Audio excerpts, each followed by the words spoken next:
wherever you're joining us from this evening, share that live and smash that emoji button as well. Good folks, do that for us. Share, share the live and smash that emoji button. We are waiting for the audio to go down.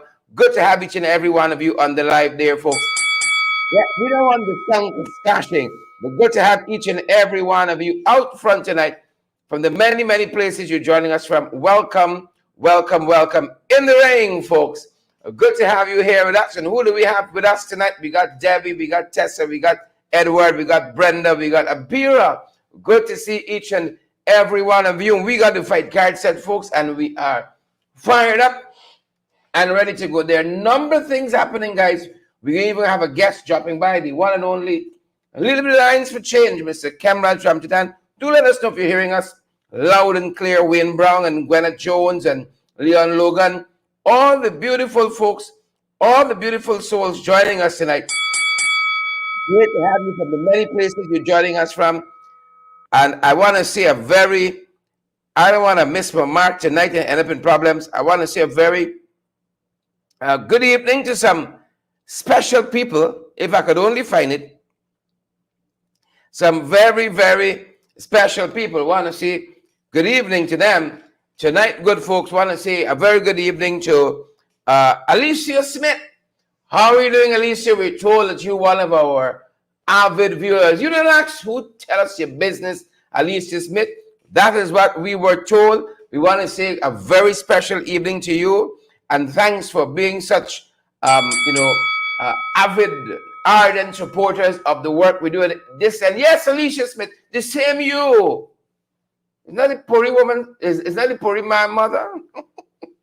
We know the whole thing, Alicia Smith. We know the whole thing. Yes, Puri man mother. Same Alicia Smith. A very good evening to you. You all don't worry how we know Alicia. Want to say a special good evening as well, folks, to Nurse Yvonne Chapman. Nurse Chapman, a very good evening to you. Respect and manners, wherever you're joining us from tonight. We hope that your week, your year is going fantastic. Nurse Yvonne Chapman. Same person as you, Yvonne. It's you we're talking about. And good to have all the other folks who are joining us. Pace and Power, good folks. We got folks like Sheena Hazel, Allison Jones, Cherry Jeffrey, Glycis Mingo, Burns joining us as well, and Cheryl Glenn. Folks, as soon as we have our guests, we are going to be fired up, and we're going to be ready to go and ready to change the paces of things around here. The graphic is doing its own thing tonight, folks. Its own story. Its own story. You know, its own story. Folks, we're just happy to be on, and we don't have so many challenges like we did last evening. We're just happy to be on. We can take it as we get it.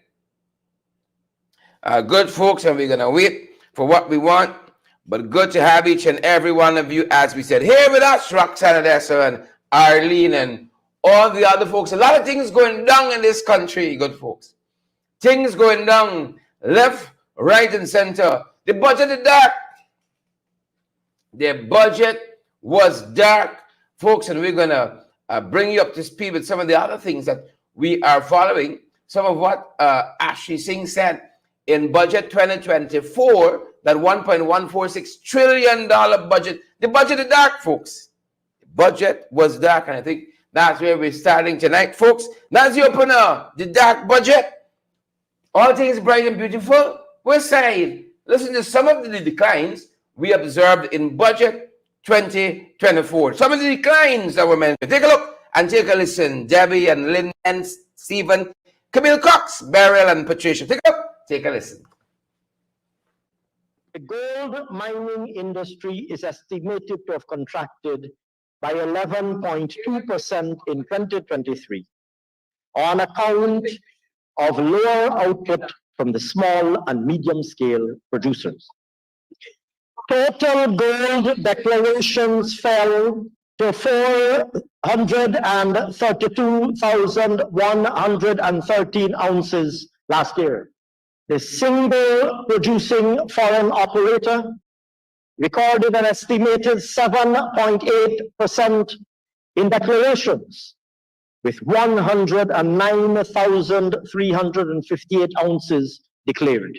However, this was outweighed by lower declarations from the small and medium-scale operators, whose output fell by an estimated 16.2% to 322,755 ounces. Similarly, sir, the bauxite mining industry is estimated to have contracted by 20.4% in 2023 as a result of reduced output from both producing operators. Bauxite production is estimated to have fallen to 525,000 tons last year, with output from the larger producer declining to an estimated 317,919 tons, and output from the smaller operator to 207,321 tons. Both producers attribute this performance to external market developments that have affected demand and prices. The gold... Yep, you heard it there, folks. Dr. Ashni Singh on the floor of the National Assembly telling us, but things that went down. You think it's only those two? We're going to bring you guys up to speed. Those of you who are lagging behind, we're going to bring you folks up to speed in very short order. Diane and all the other folks who are joining us, we're going to bring you all up to speed, Debbie and Leslie and Gwyneth and all the other folks. Let's run you guys through some of the things we're following tonight, bringing you guys in from around the world. And we do have a Khemraj Ramjatan who's going to be jumping by. So we're going to move quickly, swiftly. It's not just because I was in 2023, but it was hot. It was hot. It was the hottest year on record, folks, driven by human-caused climate change and also boosted by the natural phenomenon El Nino. Right? That's my other name. El Nino, hot like that. Hot like fire. El Nino, they tell us. It was hot, folks. Are you hearing? The folks tell us it was hot. Oh, they're telling us they're not getting the valid and credible information in all the places. Well, we'll be right around, folks.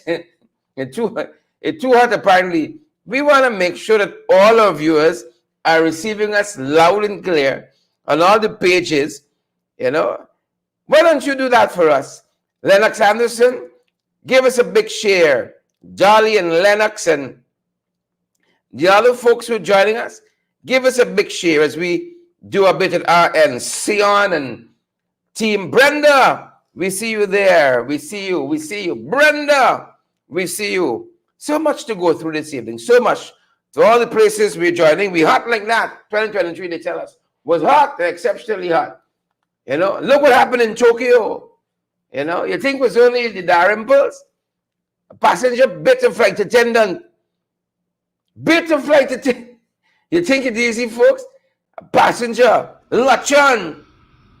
Like he was trained by the Darimple girl. That's what they tell us. You think it's easy? The disguise is surprising no more when you really think about it.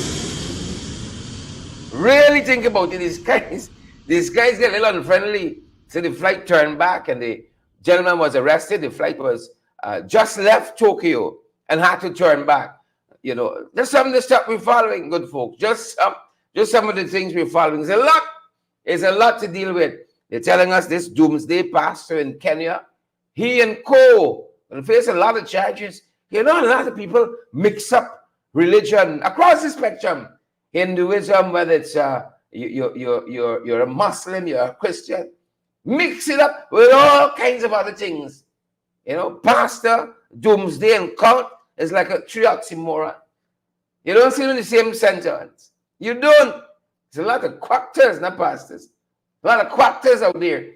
Well, we always say around these parts, if you can't do the time, don't do the crime. Simple as that. Moving on, folks. Got a lot happening. Look, story here. And the day's things. Could you imagine? Y'all think things only tight here in Trinidad? People robbing the grave digger. People robbing, man. Building the tomb. No respect, you know. You'll be so afraid years gone by to touch a man like that. Untouchable. People robbing the grave digger now. But look, not just any grave digger.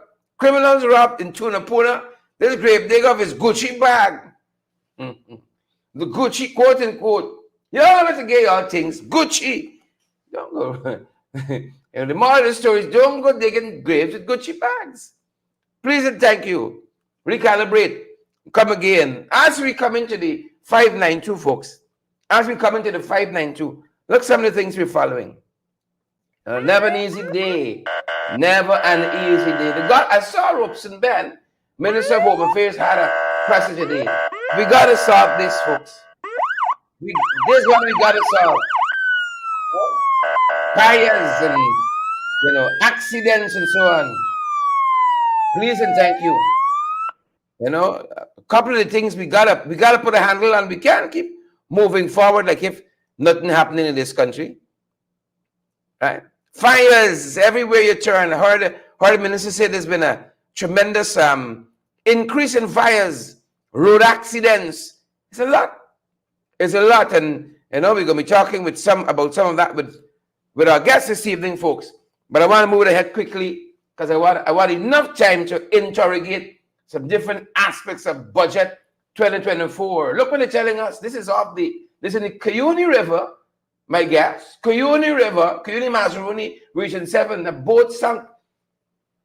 Children just left school and heading home. This was yesterday, I think it was. Just left school and heading home. You know how they travel there. And both with 6 children.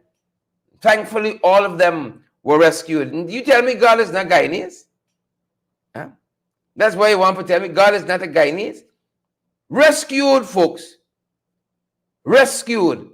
Believe it or not, they were nearing Ittering Bang Landing in Region 7. They live just on the border there with the Venezuelans.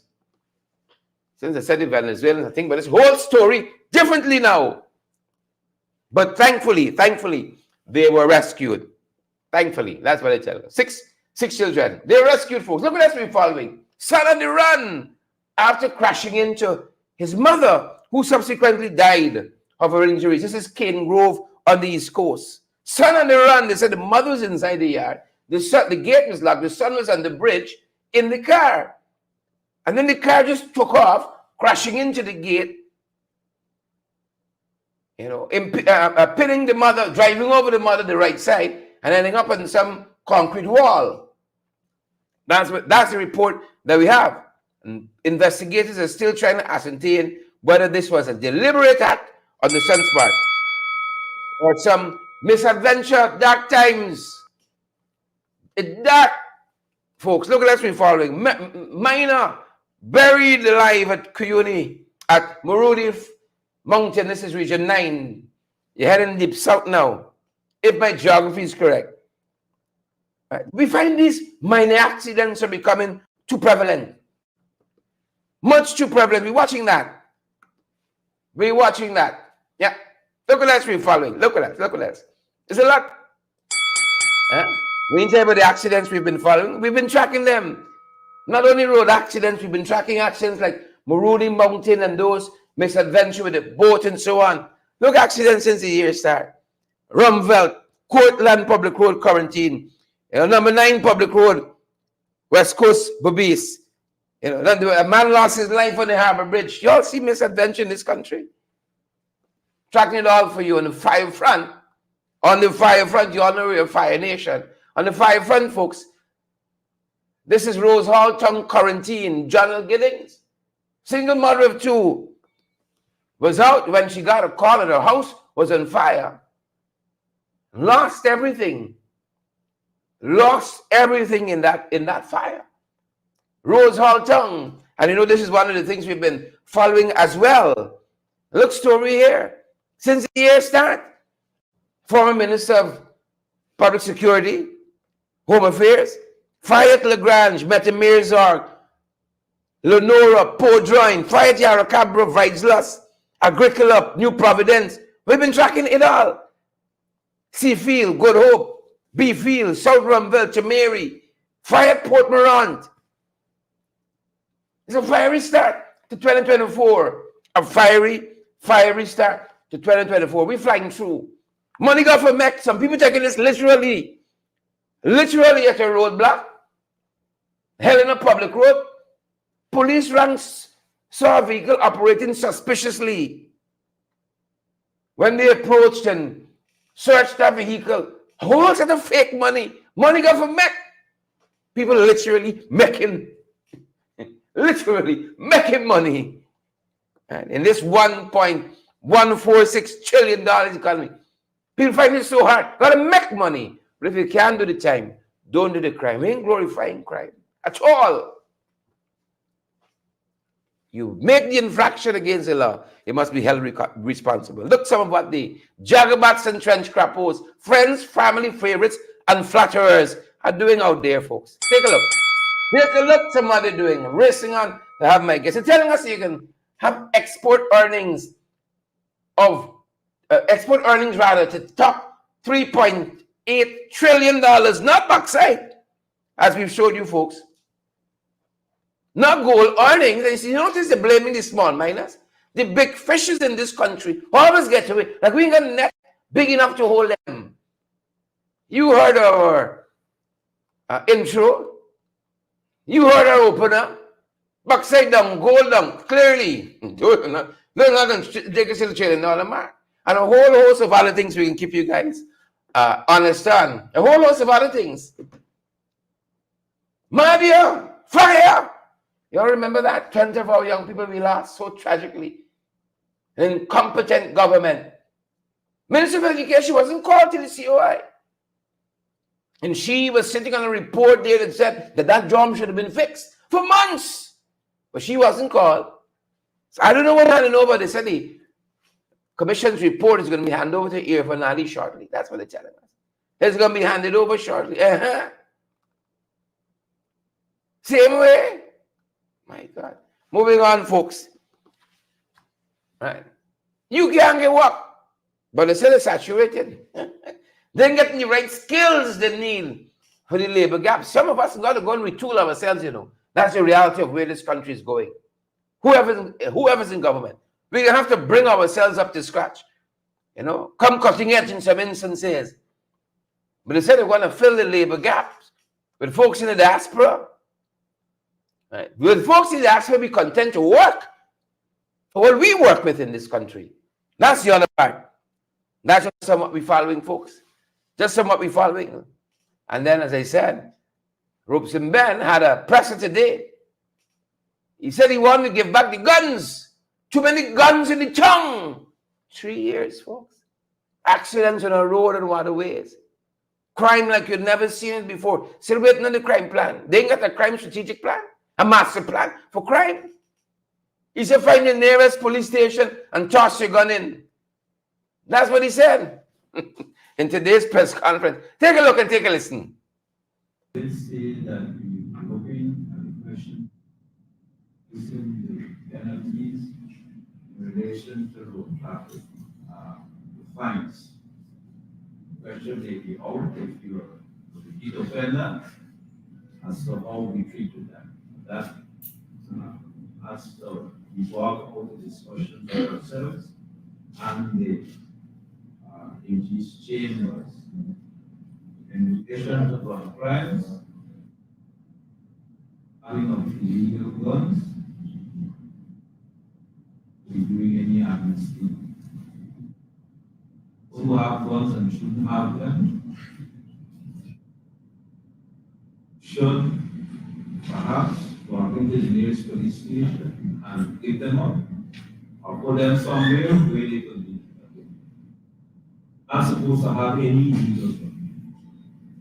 If you look at what has been happening in Jamaica and some Bahamas and some other places,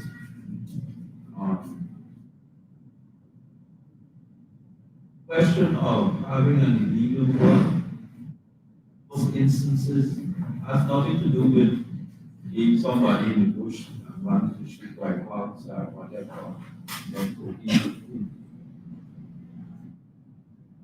It has to do with criminal activity. Has to do with criminal activity. You have an illegal gun, pass by the police station, put it in the bag and throw it in the yard.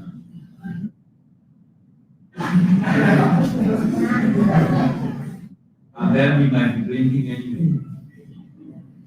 But don't have it. The authority against this. Yeah. Pass by the nearest police station Yeah, that's what he said. Put it in a bag and toss it over the fence. Put it in a bag and toss it over the fence. That's what we learned, police learned over affairs.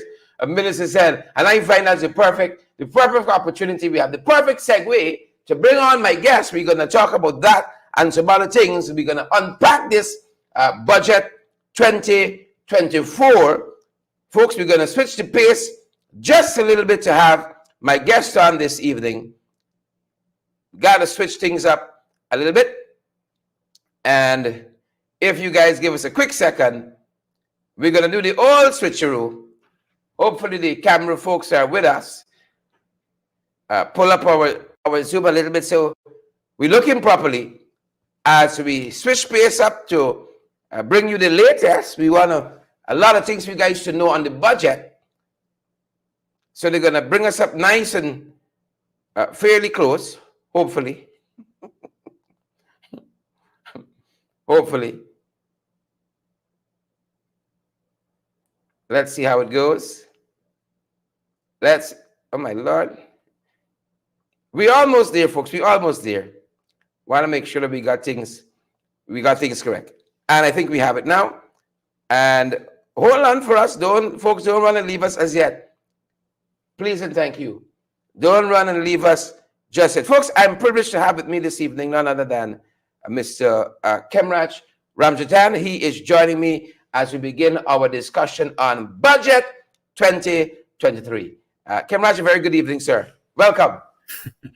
Thank you very much, Sharad, and I'm glad to be here again, and especially on the topical matter of our budget 2024, which was tabled in Parliament there yesterday, presented by the Minister of Finance, Mr. Dr. Ashni Singh, and though lengthy, we still managed to stay the course, and I must tell you that you also made it even lengthier with your heckling that really got under the skin of the Minister of Finance.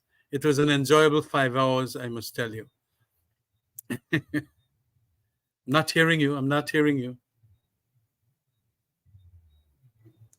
We learn from the best. Let's pick up our discussion from the press conference there of the Home Affairs Minister. They got some trouble with fires. They got some trouble with accidents as the year start.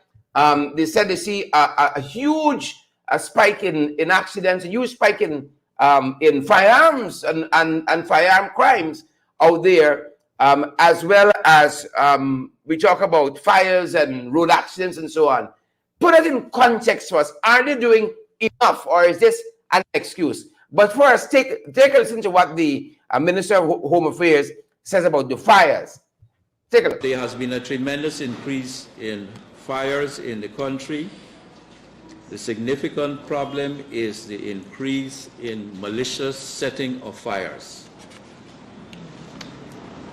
I won't want to speculate too much as to why this is occurring, beyond perhaps the suggestion that it has to do with more economic development, but also criminal activity, and also reckless use of or the setting of scores between persons.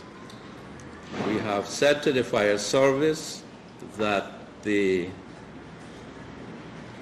issues in relation to the malicious setting of fires and issues in relation to arson are to be turned over and followed up completely with the Guyana police force. We are aware, and we have been speaking with the Ministry of Human Services in relation to the support which ought to be given to persons who are losing property and also lives in relation to fires.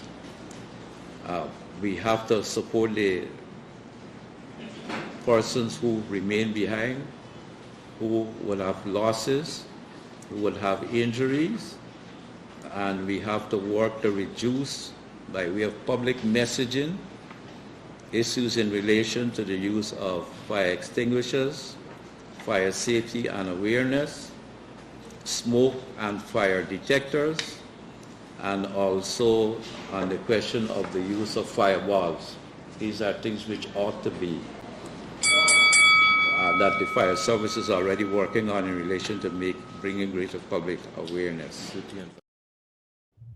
Yeah. So I think cumulatively they have over 90 billion being given to public security in 2024. Already got a lot of billions over the last 3 years. Are they doing enough, Khemraj? Put this into context for us.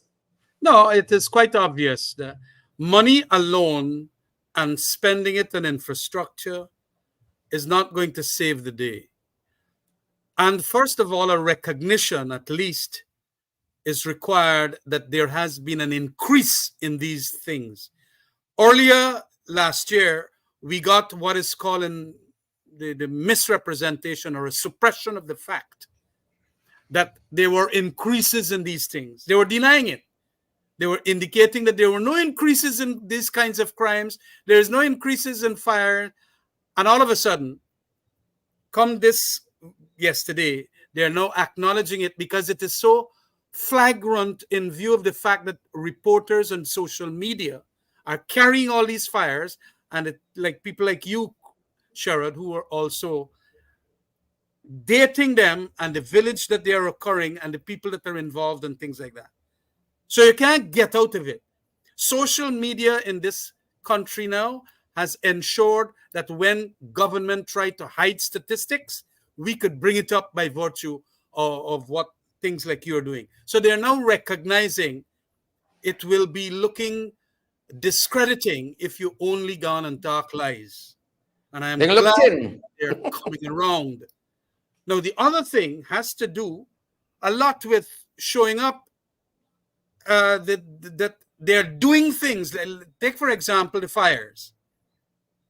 If you got all that money, at least start the process of ensuring that you help the people in the fire hazardous areas with some mitigation in relation to the fire alarms. If it costs $3,000, tell them that once you can put it up there, you can come up with a program and a policy that can help the people buy the thing so that you can have those.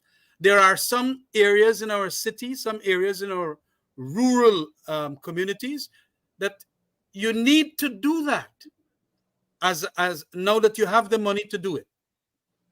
Take, for example, this increase in so many of the road fatalities. The reason why we do have all of that is largely because the road signs are not there.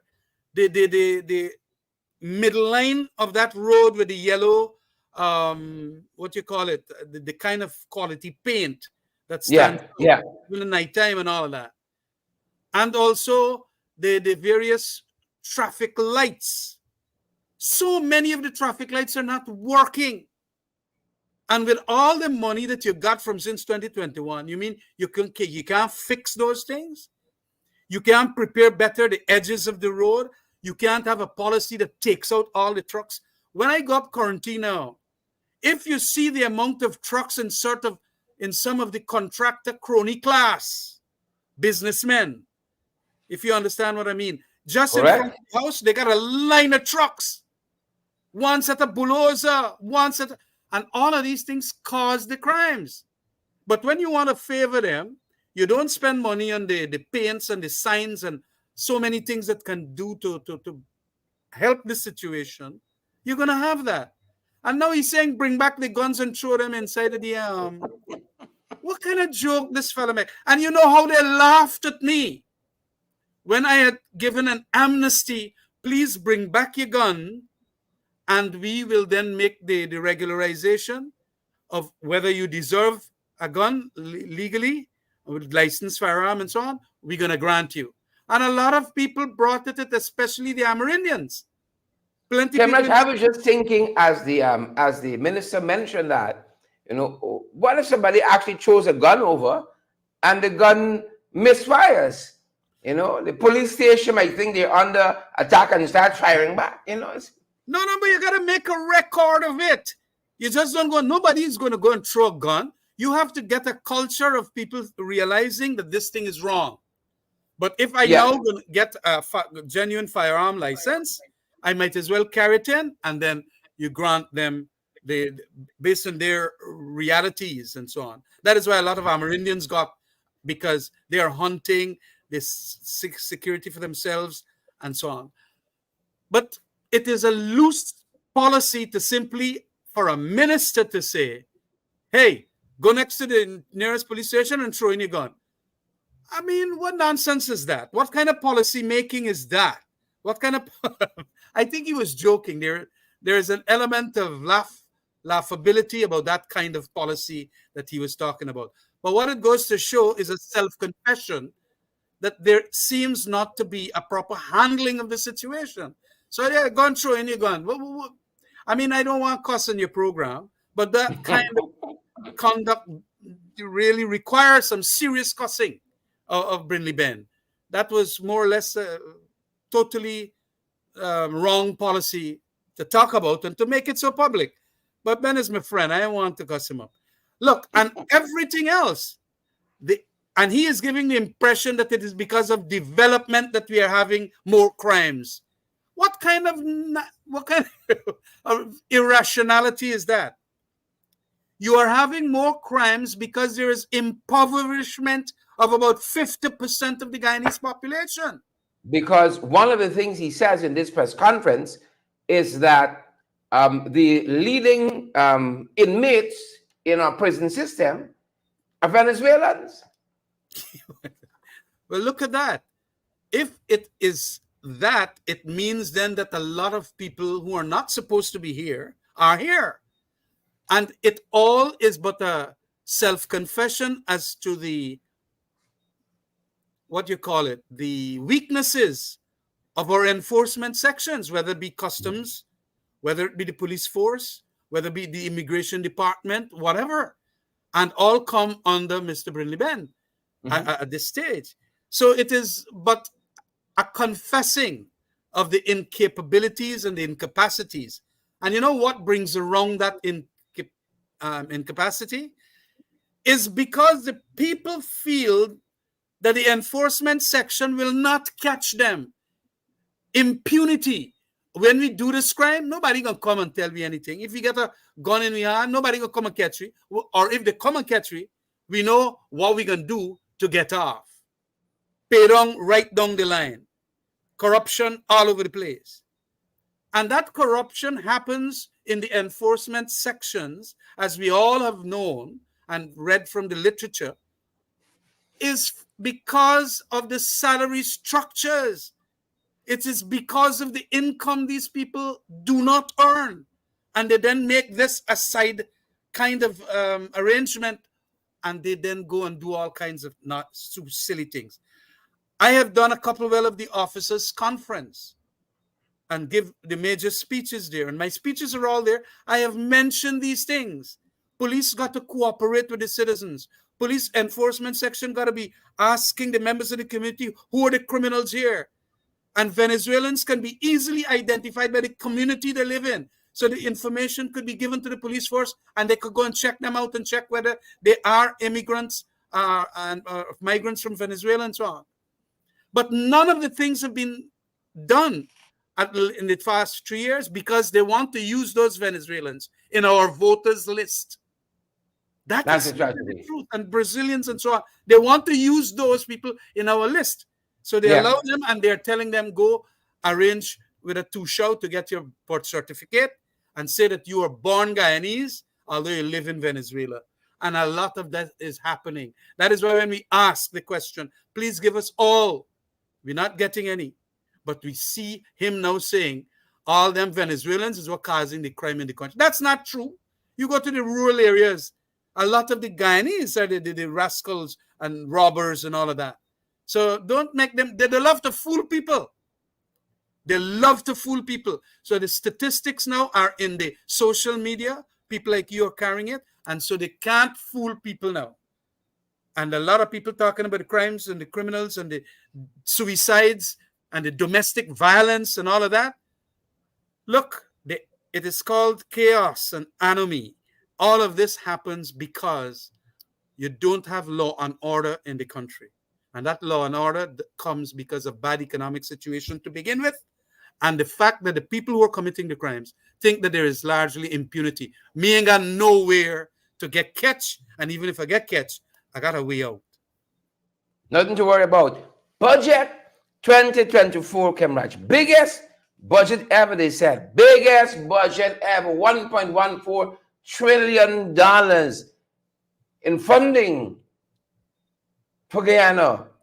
Why aren't people backflipping over this budget? Outside the private sector, they said peace. The Guyana Manufacturing Association, now they said peace. Some good people in there. Well, got some good folks in there. But they've become too politicized. Outside of those commentary, I don't see anybody backflipping over budget 2024, Khemraj. What's happening here? Well, it is because largely this 1.146 trillion, I'm always making that mistake because I really can't imagine them gone up to $1 trillion now. But okay, that has happened. And it has happened largely because they have gotten the funding from the natural resource called oil. And that has been helping them so much, with billions of US dollars literally every year from now on. And they have expected to collect about $3 billion US dollars in the year 2024. So they got a lot of money to bill away, if you know of that term. And so they feel that they're going to put it in the budget there, make the estimates for $1.16 billion. But this is the problem, Sheriff. It has all gone, as one person from Bat Settlement that just called me before this program, that this sand and cement government, they said this sand and cement government all over the place. They're putting up infrastructure and they're making sand and cement, the concrete buildings and this kind of buildings and that kind of buildings. And there is where at least 75% of this money will be going for capital projects. Buildings for a whole set of, under the health, education, and the roads. Roads is going to take up most of it. And the couple roads that we in the Alliance for Change, APNU, had built. You know what the PPP used to go and say to their supporters and get their supporters talking? Tell us, Khemraj, tell us. Are we going to eat road? A road are we going to eat? Or should we get more increases in salaries and wages? Or better medical facilities and things like that? They don't want and appreciate this rebalancing of socioeconomic betterment for the people as against sand and cement constructions all over the place. Lots of which are substandard, especially roads and bridges, as you have taken out in your going around the country and so on. And this is a problem with this government because there are kickbacks to be had. Their treasury for the 2025 elections is going to be massively stacked up with billions of dollars. That's MPDP. You take it from me. And that is where Mr. Barra Jagdeo is so parsimonious in relation to wages and salaries increases, betterment in relation to what you call pensioners. Could you imagine the 10th richest country per capita in the world? The pensioners from $33,000 will now get $36,000 per month. I mean, it is a scam. And when your inflation for cost of goods and all of that gone up, and it's a lie when they said that the inflation rate is 2%. That fella, Ashni Singh, is a boss man when it comes to statistics. I must admire him. He learned plenty from Jagdeo too as to the motive to sell it to the people that we ain't really got inflation. But just like how they try to hide crime and hide road fatalities and all of that, and the thing is on being brought out, this inflation could be easily brought out too. We or you can go to the border market tomorrow, and we know the prices in 2019 for a slice of pumpkin. $100, $150. Today is $1,000. You go and find out the price of chicken in 2019 per pound. You go in the stalls and find out what pound of beef and a pound of pork. a pound of fish, or whatever. And today it has gone up 2 or 3 times. Now that would be 200-300%. And you just can't believe that this fella now come in and tell me that his Bureau of Statistics has managed to come up with a computation that says the inflation rate in Guyana is 2%. So this budget has deficits in relation to the planning as to what they're going to do, because you just don't go ad hoc, wake up one morning and say, I want a bridge there and a road there and a whatever there and so on. You got to plan it out so that you can make sure that it goes along with your developmental projects. Correct. In that context, there was absolutely no connection with the development plan that Mr. Ashni talked for at least for a 2-year, 3-year, or even a 5-year period. There was no planning. And then, when you're spending so much money, $1.146 trillion, you got to get what is called monitoring and evaluation strengthening, because this budget is the largest, and I think as against last year, it's almost about 20% higher. It means then you got to ensure that you're going to do something about monitoring and evaluation. I did not see him talking anything about that, and there is no planning to get that in place so that you can know that your money is being properly spent. You understand? And Khemraj, that is one of the reasons why it has taken them a little while to know contractors who are errant. Sometimes the contractors have worked 2-3 months and they don't know it because there is no monitoring and evaluation. Precisely. It's when we go around and, we run our official outreaches for the Alliance for Change. We go to Karasibai and we see the secondary school stall up. We go to Letem and we see the that Prayara Bridge stall up. You go to Mabaruma and you see projects stall up. You hear about all the corruption with the LCDS funds, the carbon credits that, the funding that's given to the indigenous communities. Total corruption. They don't have the monitoring system to engage this large scale kind of development that they want to do. But, it serves a purpose because, as you said, the chest can be full and running over with coins. And there's a method to the madness too. They deliberately don't want the public to know that the project has been stalled. But thank God for the Fourth Estate and people like yourself who are members of the Fourth Estate, called the press and social media.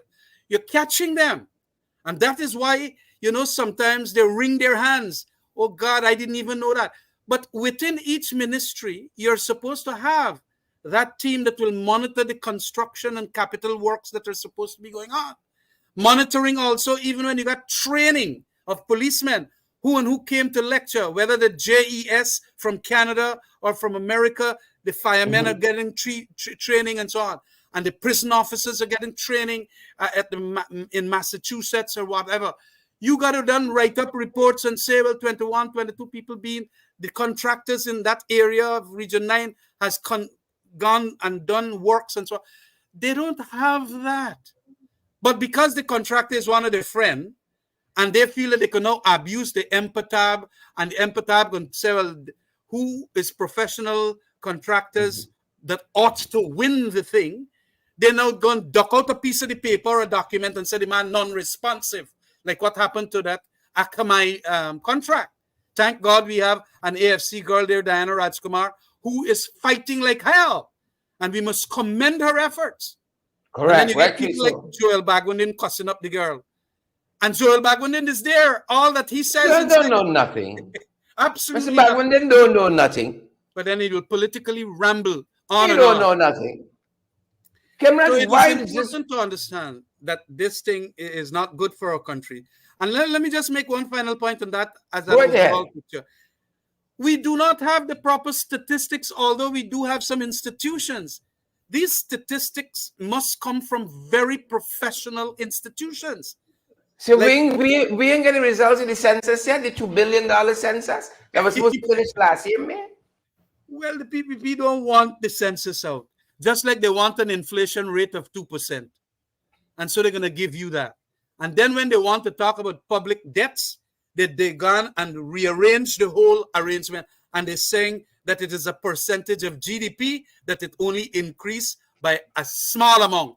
When the thing has raised up so high, the biggest ever public debt and so on that we now have.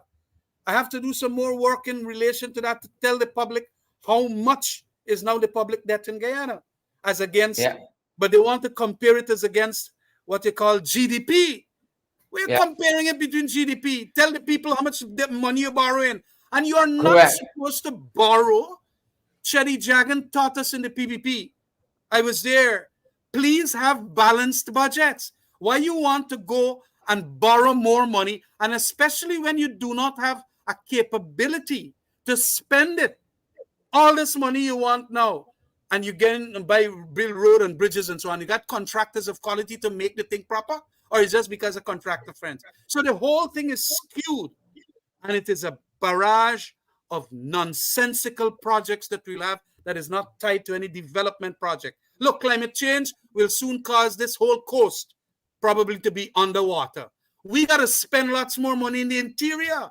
Madia, we got to spend in Linden. We got to spend south of Guyana into the interior. Silver City can save us, Khemraj. Silver City can save us. No. These people ain't got nothing long term. And it is a shame what I see. And then it is the rich people in this country that is having more money lavished upon them. When you check all these contractors, and they are about, let's say, 0.1% of this population, them gonna make all the big money.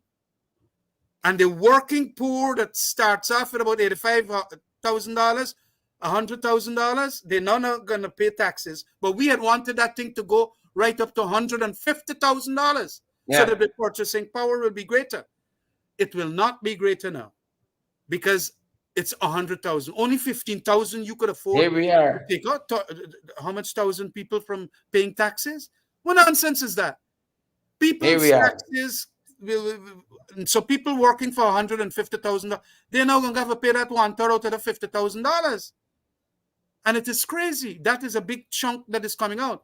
And again, if you saw, I think somebody sent around the thing, even the PPP councillors in New Amsterdam cussing out now about how the housing area is bad and all kind of things. Some video was sent with the PPP councillors in New Amsterdam fighting them down. Yeah, rightfully it's so. all over the country, all over the country. People saying, I want sand and cement government this. Sand and cement they love, but they don't like the brains of their students growing up or their university student. That is why university get $4 billion and their gold program get $4 billion. We got to investigate that gold program. Correct. That might be a slush fund. But Khemraj, as we continue to engage budget 2024, we're talking about cussing out. The public servants have been cussing out because they don't understand why under the last administration you had increases in the salary and whatnot every single year. Yeah, you had it every single year. But under this government, the salary not so forthcoming at all. look, And here is what Dr. Ashni Singh said about wages and salaries, when he delivered the budget a few days ago. Mr. Speaker, if we were to dissect budget 2024, it comprises allocations totaling $121.4 billion for wages and salaries for central government employees, including a salary increase that will be announced later this year. Yeah. It's always no for the boys, Khemraj. It's always no for the boys. But students at UT got to wait for a phased approach, a plan that they haven't worked out fully. Public servants got to wait. They got to hold on. We care. Look, this is madness, complete madness. You got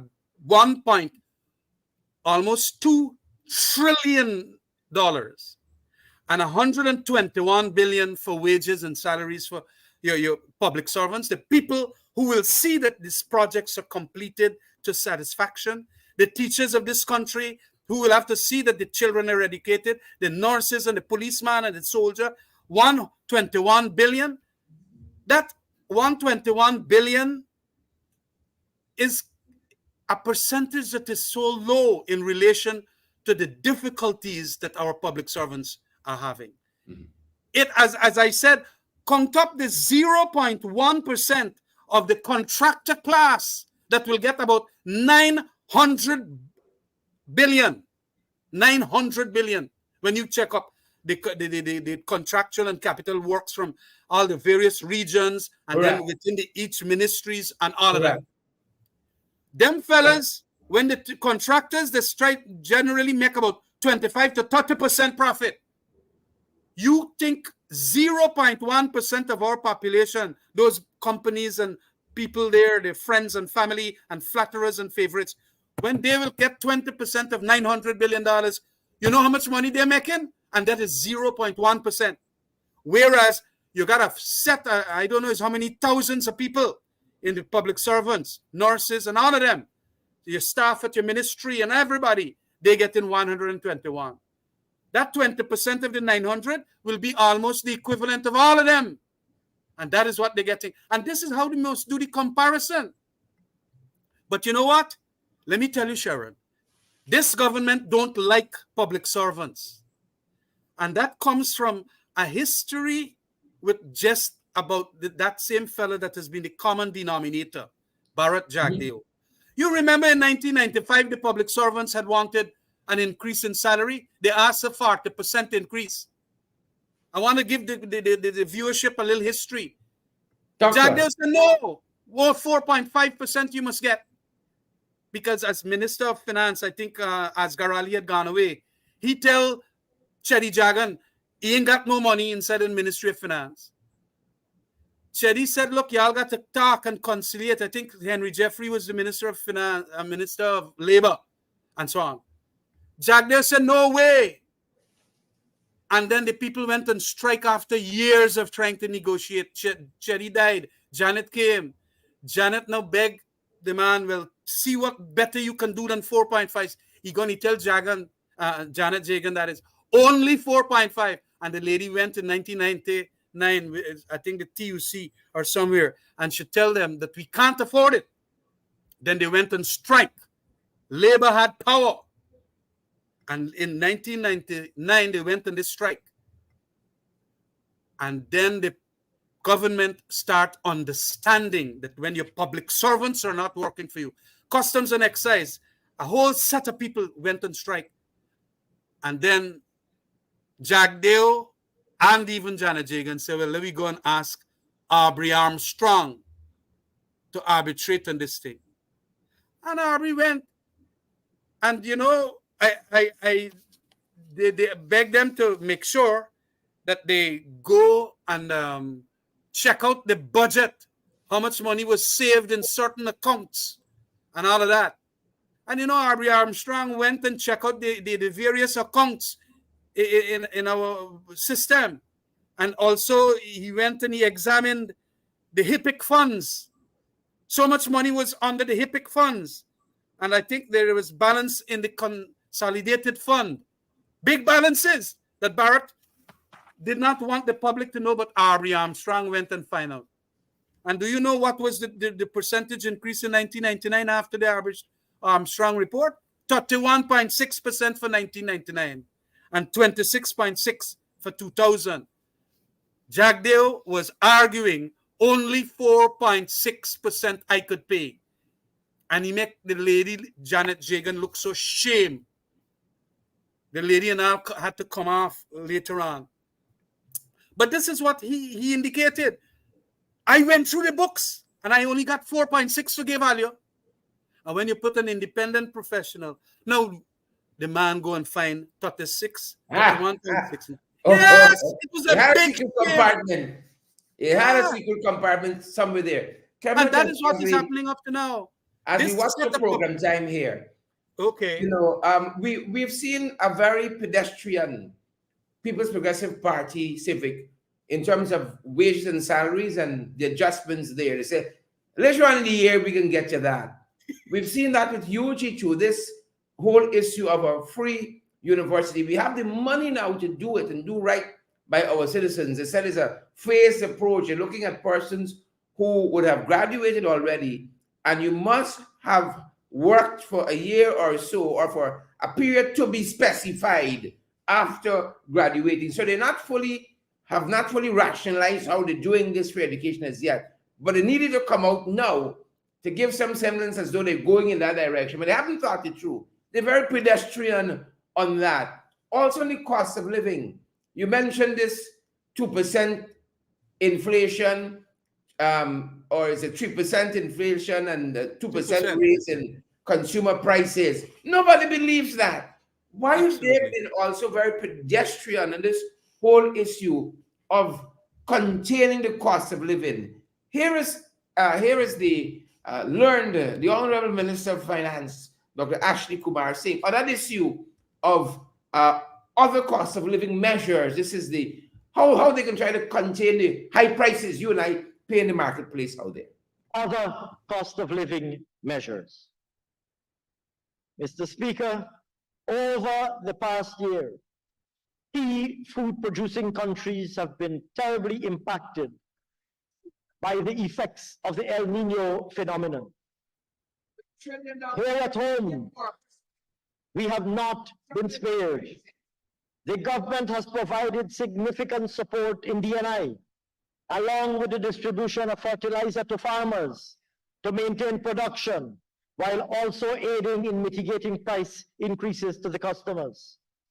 Mr. Speaker, in this regard, Budget 2024 allocates $7 billion for measures to be determined after consultations with stakeholders aimed at containing and cushioning the impact of price increases.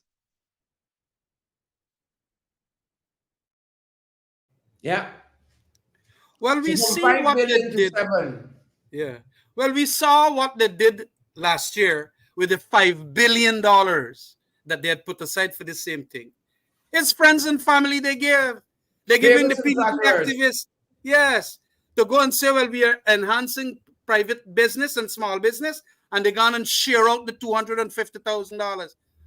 Sherrod, we have been begging them to give us the list of the people who were small entrepreneurs that got the 250,000 Guyana dollars. Yeah. It's a whole set of friends and family. They don't want to list it out. As The to who are farmers, these, the farmers cash grant. The Exactly. millions, Same 10 thing. million, 25 million, touch a million. They don't want to list it. This $7 billion is going to be another slush fund. And they got another slush fund for the Amerindians called Amerindian Development Fund. Look, the corruption levels are going to get massive because they want to buy the votes.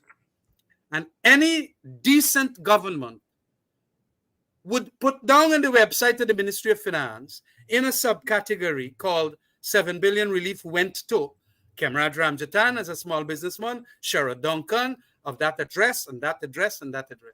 And so you're going to see where the money went because it was given to somebody. It was given to a company. It was given to a small business. But we don't have that accountability. And that is the trouble that we will have.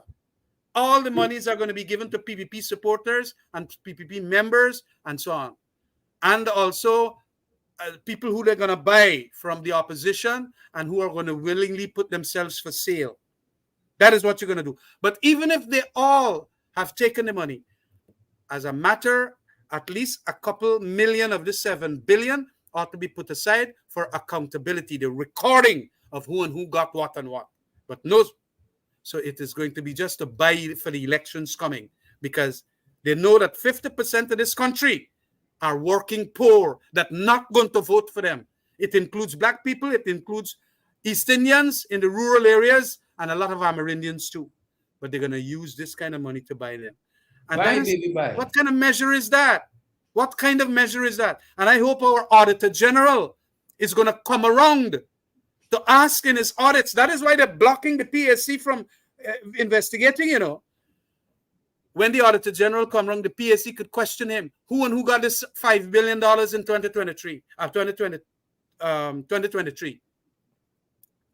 The man ain't gonna come to that yet, and PSC ain't come to that yet. So that is how they're stealthily and cunning also arranging that at the institutions of accountability like the Public Accounts Committee, they stall them And so by 2025, when they're going to spend a lot more money, only 2022 or 2023, you're going to get that kind of thing. So $7 billion will just not be known. And all the other thing, part-time job programs, $40,000 from $30,000 now, they're going to give for the 10 days workers. What really? We want training of the Guyanese people. Yeah. Why you don't take that lump sum and train them in skills? Plumbers we want masons, we want every skill set like that for the oil and gas industry and the construction industry. Today we got to get Venezuelans coming into the country. We got so many other people coming in. But we got a lot of unemployed Guyanese because they're made unemployed Also, yeah. because you're just dishing out the money to them and they're not learning anything. They're not learning anything. You need education and skills training, vocational schools all over the place. And that money, $40,000 for these, whatever is the amount of money, I think it's 1,500 or whatever is the amount of people that they're taking. Or I think it is more. It's almost $6 billion. Right? Plenty money. That's a lot of money. Yeah. That's a lot of money. And you could do better things. But there again, not only planning, no monitoring and evaluation, but also wrong priorities. Guyanese is going to remain static in their skill set, a big portion of them, and so on. And that is what we have there. Yeah. And then they boast about other cost of living programs, and they're going to give the fertilizer and so on. Well, if you're giving fertilizer, you can't discriminate. Farmers need fertilizer, but public servants need increased salary too. Otherwise, you're going to end up with corruption in these institutions because they have to live. As we talk about that, Khemraj, as we conclude our program this evening, finally, as we talk about that, because so many folks watching us. We got Wendell Hudson, Ivor Miller, Lester Williams, Loretta Argyle watching us, Mark and Seafarers. We got Guyana nowadays watching us. What should Guyanese take away from budget 2024? You know, when all is said and done, what should they take away from this budget? You know, it is a big scam with our monies. A big scam to the extent that they will be impoverished, and it is their friends and flatterers that will be lavished. There is not going to be any shared prosperity in Guyana. This government is going to ensure that the hierarchies in this country will be a few at the very top that is going to make most of it. And then they will control the political process. They will control the electoral process because they're going to get big monies to spend. Mm-hmm. And a large base at the bottom will suffer. I am urging, especially the Trade Union Congress, GPSU, a number of the trade unions, that they must start re-education of the public servants especially. I want GAU also to become principal. I want people like in the Rice Producers Association to be principal. They are not, at least the smaller of the rice farmers, they are going to live miserable lives in the 10th richest country in the world. And that's not the way to go. You got to get rid of these people. Yeah. Khemraj, thanks for joining us this evening. It's been a privilege and pleasure. Folks, that's going to do it for us at this end this evening. We give you guys back the time. Thank you so much again. Shadow Minister for Home Affairs, Mr. Khemraj Ramjatan, and leader of the Alliance for Change. Folks, that's it. That's it. Share the live. You come back to watch us later on. Share the live as well. Before you go, share the live. Smash that emoji button. Folks. That's our time. Thanks for staying with us. We went a little bit later than usual. We wanted to give you back the full hour. Alison Cortez, good to see you. Lester and Vashti, Jolie and Diane. Wonder. Stay safe. Angela, John. Angela, come in. Jack Powers there in Barbados. Good to see you, Jack. The Godfather himself, Sandra Hanover, and all the other folks joining us. Have a fantastic rest of the evening. That's our time, good folks. And that's our program. Stay safe.